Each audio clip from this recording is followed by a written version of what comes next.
بسم الله الرحمن الرحيم. أيها السيدات والسادة، أيها الأحبة الكرام من كل مكان، متابعين مشاهدينا عبر قنوات SSC، وإياكم مباشرة إلى العاصمة المغربية الرباط. الليلة أنت أمام أصحاب الأرقام الاستثنائية، 52 لقب قاري وعالمي في تاريخ الفريقين، 28 لقب للريال في مقابلها 24 لقب للأهلي.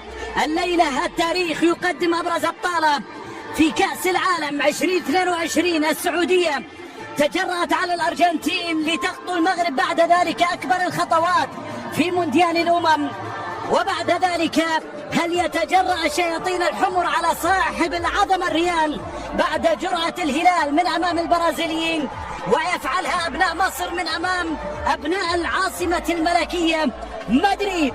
لقاء كبير جدا هنا في ملعب مولاي عبد الله بالرباط، الملعب الذي احتضن نهائي كأس الأمم الأفريقية في عام 88، والملعب الذي يحتضن غالب نهائيات كأس العرش هنا في المغرب، وغالب مباريات الذي يبدأ في كرة ملعوبة طويلة إلى الأمام. لكن سوريا رحم الله من مات. لا شك بأننا نتعاطف مع البشر أينما كانوا. الفيفا الذي وضع الأهلي مع كرة شحات يلعب كرة طويلة في الأمام، الثنائي في مباراة الليلة. الكرة تلعب للريال الجهة اليسرى لانطلاقة للريال إلى محاولة فيها سقوط، وحكم المباراة يحتسب مخالفة. المباراة تضاف عن غيابات المعروفة مبكرة في صالح الأهلي. المحاولة مقطوعة، واصل الكرة إلى ناتشو،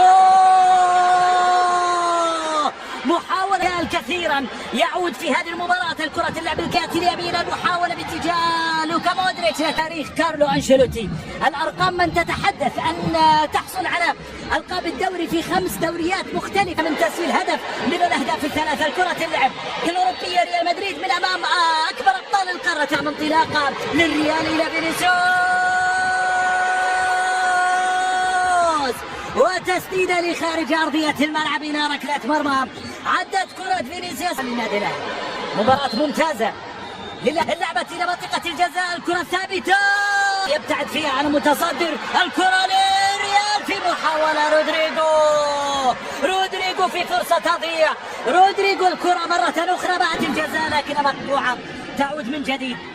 الكرة في منطقة الجزاء، الفرصة الأهلاوية، شحات يعدي، يا سلام، أحسن الشح.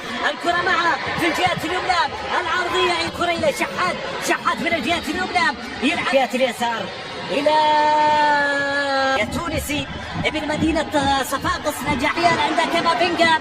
فينيسيوس أو للريال، المحاولة